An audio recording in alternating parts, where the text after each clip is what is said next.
Bienvenida, apreciada audiencia, a este noveno episodio de su podcast El Poder de la Virtud, donde con el objetivo de vivir mejor ponemos el estoicismo en acción. Y en este episodio tan interesante de esta semana, el último ya de esta serie dedicada al gran Séneca, vamos a hablar de un tema que es muy actual en todas nuestras sociedades, independientemente de la parte del mundo donde vivamos. Vamos a ilustrar un poco cómo entendía Séneca la riqueza material y la pobreza. Y por qué para los que caminamos en el sendero estoico, la verdadera prosperidad pues no debe medirse en dinero ni en posesiones, sino más bien en la actitud virtuosa que tomamos ante la vida y en la autosuficiencia del alma. Por eso hemos titulado este episodio Séneca y la riqueza verdadera. Ahora bien, imaginen por un momento que alguien les regala una tarjeta de crédito sin límite. Pueden comprar lo que quieran. Pueden comprar automóviles, casas, ropa, viajes, todo lo que deseen. Suena como un sueño, ¿no?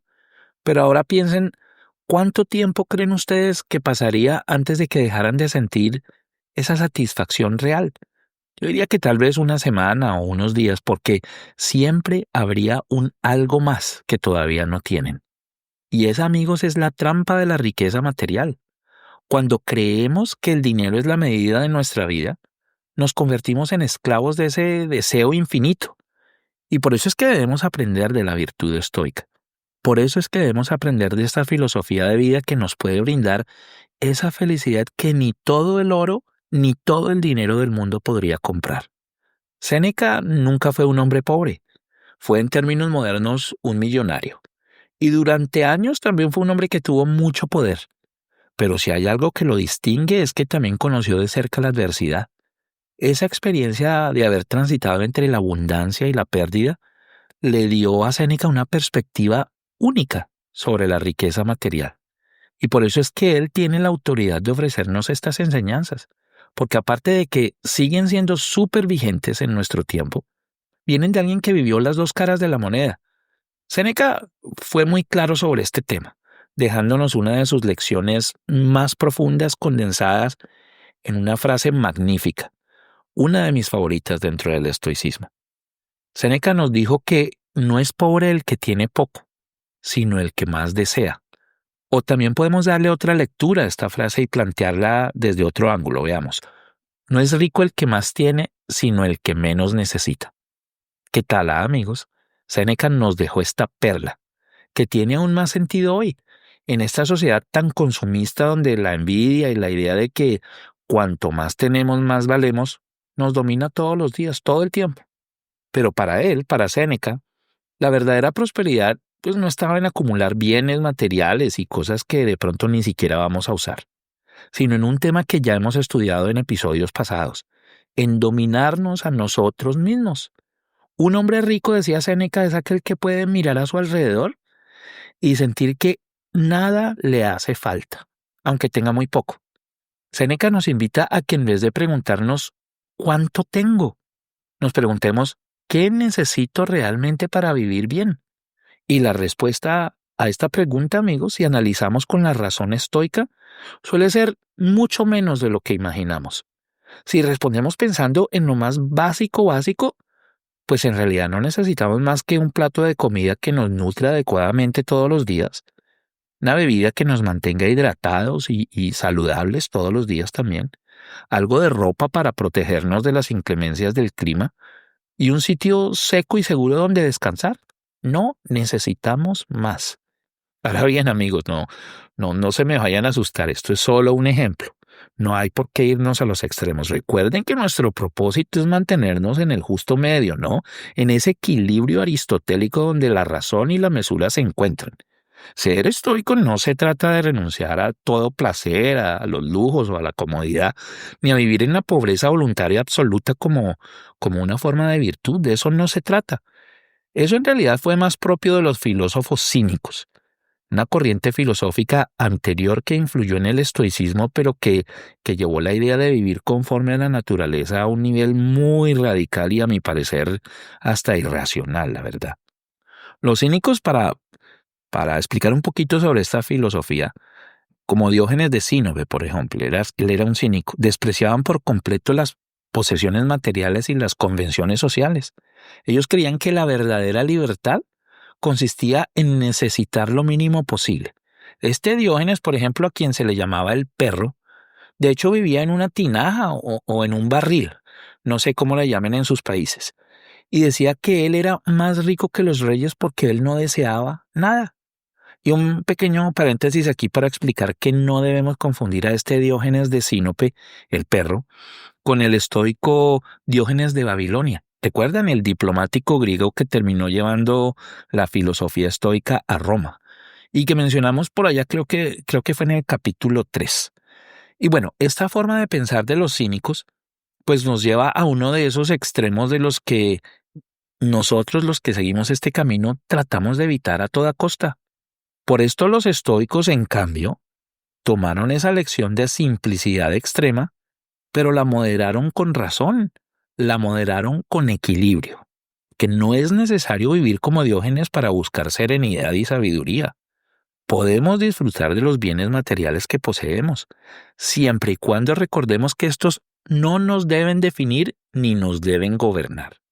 Por ejemplo, Séneca mismo, como ya vimos, fue un hombre inmensamente rico, pero siempre insistió en que la clave estaba en no ser esclavo de nuestras posesiones. La riqueza, decía, es un buen siervo, pero es un pésimo amo. Podemos disfrutar de los bienes materiales sin que definan quiénes somos. Porque Séneca decía que el problema no está en tener, el problema está en depender. Y esto es súper clave que lo entendamos. Recuerden que el estoico busca la libertad interior, pero esa libertad se pierde completamente cuando nuestra paz depende de lo que poseemos o de lo que no poseemos. Cuando entendemos esto, pues el dinero, los lujos o el éxito dejan de ser fines en sí mismos y se convierten en simples herramientas para alcanzar la excelencia. Vivir bien, amigos, según Séneca, es vivir conforme a la razón, conforme a la naturaleza. Y eso implica usar las riquezas con moderación.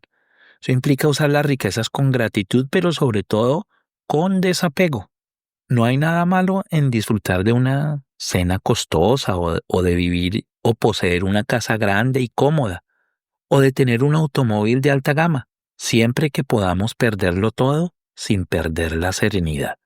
Y es que este tema de las riquezas materiales está estrechamente relacionado con una noción clave y muy importante que el estoicismo nos enseña. Me refiero a las preferencias indiferentes. No sé si hayan oído este término o no, pero para aquellos que nunca lo han oído y se están preguntando qué son estas preferencias indiferentes, pues les digo que cuando los estoicos se refieren a indiferentes, se están refiriendo a cosas que en general son externas. Por ejemplo, la salud, la reputación, el poder o el dinero, ¿recuerdan? Esas cosas que no dependen de nosotros. Y también pues que son cosas que en realidad no son ni buenas ni malas en sí mismas. Bueno, algunas de estas indiferentes, como por ejemplo la salud o la riqueza, pues se consideran preferidas. ¿Y por qué se consideran preferidas? Pues porque al poseerlas nos facilitan la vida. Es mejor poseerlas que no poseerlas. Sin embargo, debemos tener en cuenta que estas preferencias indiferentes no deben determinar nuestra felicidad, ni mucho menos nuestra virtud, nuestra sabiduría, ni la fortaleza de nuestro carácter.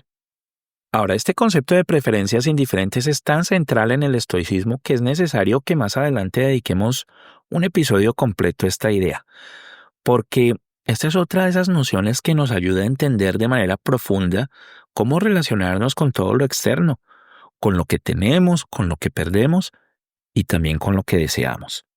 La clave, pues, apreciados caminantes, está en que sí podemos valorar estas preferencias indiferentes, sí las podemos desear. Es más, es normal que las deseemos, porque es mejor tenerlas que no tenerlas, ¿verdad?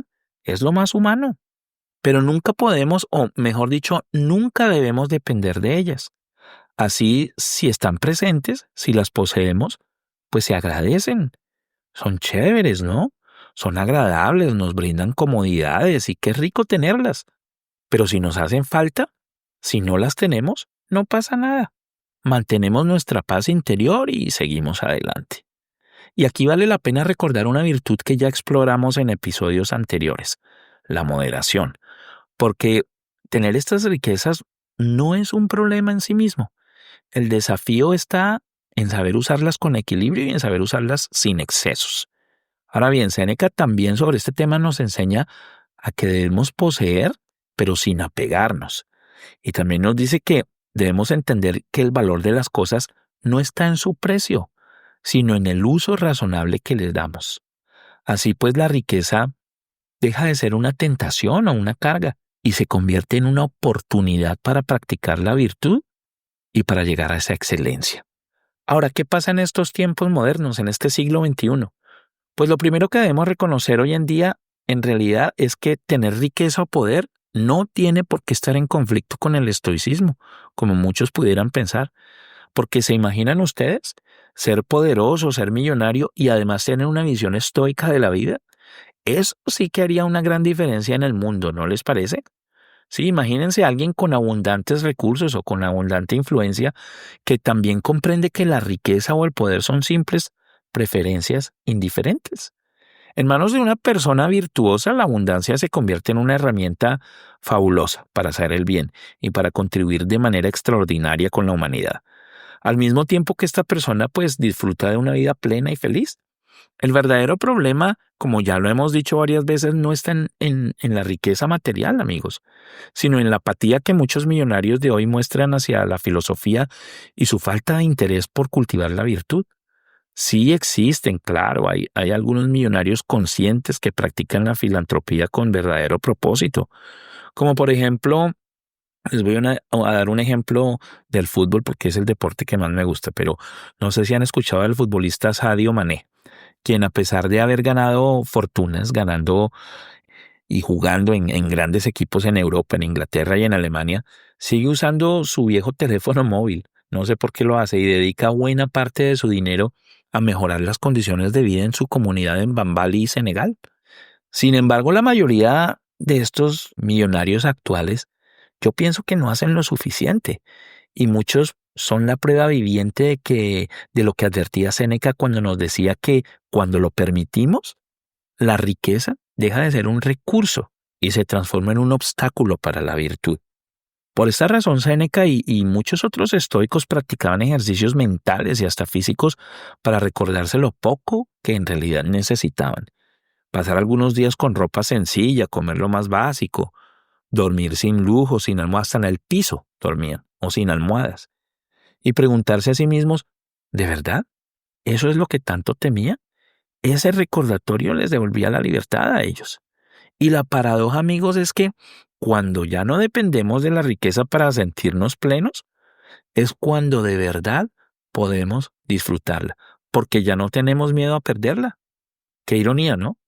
Ahora, recuerden que el estoicismo es eternamente relevante. Y eso es lo que lo hace tan especial en los tiempos en cualquier tiempo de la historia. Hoy, por ejemplo, vivimos constantemente rodeados de mensajes y de anuncios publicitarios que nos dicen que no somos suficientes sin el último celular o que no valemos nada sin el carro más nuevo. Pero si Séneca viviera en estos tiempos y escuchara esa publicidad, yo creo que él nos diría, recuerden que la riqueza no se mide por lo mucho que poseemos. La riqueza se mide por lo poco que necesitamos. Imaginen cómo cambiaría su vida si todos los días pudieran decir con agradecimiento, con lo que tengo ahora, me basta y hasta me sobra.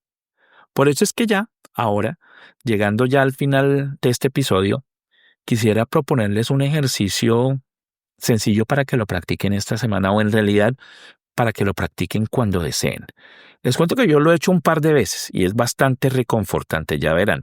¿Alguna vez, cuando estén en un supermercado, en una tienda, en una cafetería, paguen la cuenta de alguien, quizá de una persona que ustedes identifiquen que lo pueden necesitar? Pero háganlo en silencio, sin decir nada. Dejen que lo descubra cuando el cajero le informe que su cuenta ya ha sido pagada. El propósito es entender que dar una parte de lo que tenemos, cuando se hace con mesura, pues, no nos va a empobrecer. No vamos a quedar en bancarrota por aportar algo de nuestros recursos económicos a una buena causa. Por el contrario, nos va a dejar una satisfacción inmensa. Después de hacerlo, no va a cambiar en nada nuestra riqueza material. No vamos a ser más pobres. No veamos este acto como que perdimos dinero sin sentido, sino como una oportunidad de ejercitar la virtud. esa que no necesita aplausos ni recompensas externas, ¿listo? Recuerden que eso es lo único que importa, actuar con virtud. Y con esto cerramos, no solo este episodio de hoy, sino también esta serie dedicada al gran Séneca, amigos. Ya hemos explorado su visión sobre la importancia del tiempo y la brevedad de la vida, el control interno. Aprendimos a identificar lo que está bajo nuestra influencia y por último en este episodio sobre las riquezas materiales y cómo afectan la virtud. Así que yo espero que estas reflexiones los acompañen en su día a día de ahora en adelante. Y de corazón espero que les ayude a ver que en lo esencial ya somos ricos o algunos hasta millonarios. Así que gracias por acompañarme en este viaje, caminantes. Compartan este episodio con alguien que esté atrapado en esa carrera ridícula del más y más, sin límites. Y como siempre, me encanta leer sus comentarios y sugerencias para seguir creciendo juntos en este camino estoico. Así que nos escuchamos la próxima semana en este su espacio, El Poder de la Virtud, Estoicismo en Acción. Y recuerden antes que nada que solo la virtud abre la puerta a la verdadera felicidad. Que tengan una linda semana. Chao.